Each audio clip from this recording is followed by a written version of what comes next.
संत को हम आप बस बोल दिया ये तो बाबा जी हैं है? साधु मैं आपको सच्ची घटना बता दूं, एक बालक था, वो भगवान के नाम से डरता था। वो भगवान का कभी नाम नहीं लेता था और कहता था अगर मैं नाम लेता हूं तो मुझे बुखार आ जाता है, मुझे बुखार आती है। माता पिता उसके बड़े परेशान हुए, अरे बहुत ज्यादा परेशान हो गए। साधु के पास ले गए, कहा भैया तुम मेरे आश्रम में रहोगे? हाँ महाराज जी आश्रम में रहूंगा। सेवा करोगे? सेवा करूंगा। भगवान का भजन करोगे? नहीं करूंगा। बोले सेवा करोगे? करूंगा। भगवान का भजन करोगे? नहीं करूंगा। राम का नाम नहीं लूंगा। क्यों भैया? हमारा इससे सिर दर्द होने लगता है, हम राम का नाम लेते हैं तो हमारा सिर दर्द होता है। पर यदि संतों के चरणों में पहुंच गया तो फिर जिम्मेदारी तो हमारे पूज्य सरकार की हो जाती है।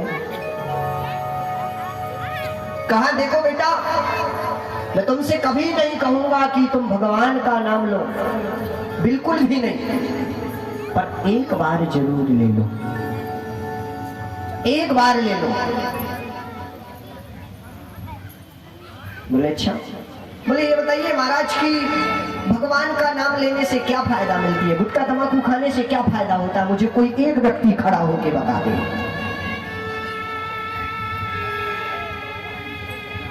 भगवान के नाम लेने में फायदा क्यों पूछते हो?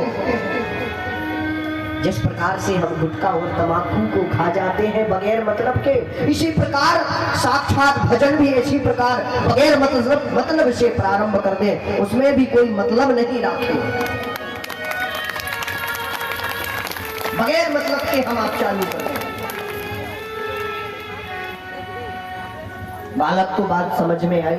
बालक ने कहा ठीक है महाराज मैं जरूर, पर एक बार भगवान का नाम लूंगा, मात्र एक बार। बोले ठीक है भैया, एक ही बार भगवान का नाम ले लें।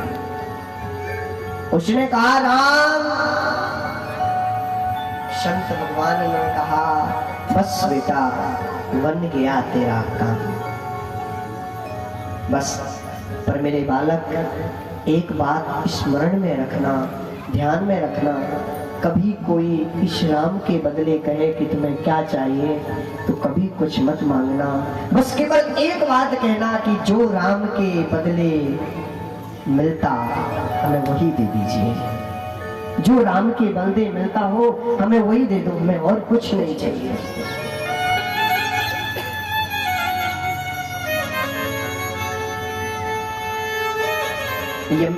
जब उस बालक का शरीर पूरा हुआ, बड़ा होकर के बुजुर्ग होकर के शरीर उसका जब पूरा हो गया, यम के दूत आए, यमलोक से यमराज के पास लेकर के पहुंचे।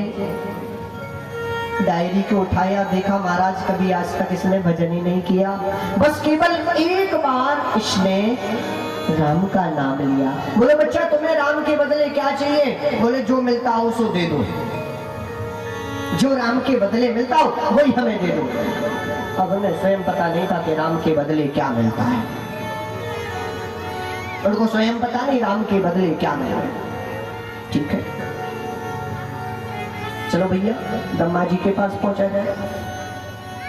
ब्रह्मा जी के पास पहुंचे, ब्रह्मा जी भी बोले देखो भैया राम के चक्कर में हम तो ना पड़ रहे, हमें भी पता नहीं कि राम के बदले क्या मिलता है।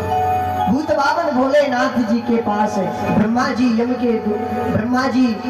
के दूत और यमराज और वो बालक सब लोग पहुंचे भगवान भोलेनाथ के पास, और भोलेनाथ से हाथ जोड़ के प्रार्थना करने लगे कि तुम्हें पुनि राम राम दिन राखी, तुम पुनि राम राम दिन राखी, तुम पुनि राम राम दिन राखी, तुम पुनि राम राम दिन राखी।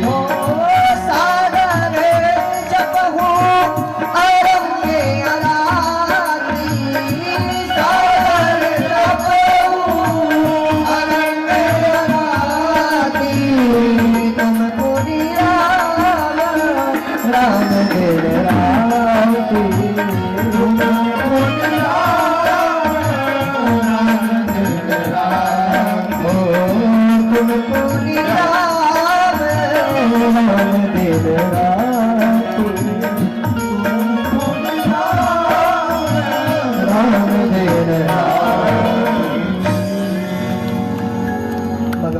भोलेनाथ से प्रार्थना की।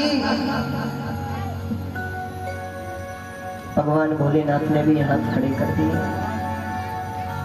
कहा अब किसके पास ले जाना चाहिए? कहा चलो भैया जिसका नाम है इसी के पास लेकर के चले। मर्यादा पुरुषोत्तम श्री राम प्रभु के यहाँ पहुंचे।